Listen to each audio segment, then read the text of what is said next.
జతగా ఉండే వరమే నువ్వే ఇస్తే ఇంకేమి కావాలి జన్మకి.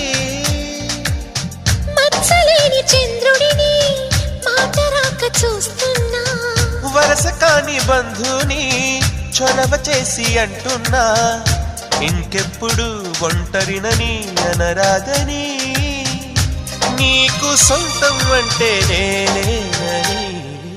కొమ్మ కొమ్మ విన్నావమ్మ కోయిల వస్తుంది, వస్తూ వస్తూ తనతో వెన్నెల వెలుగులు తెస్తుంది.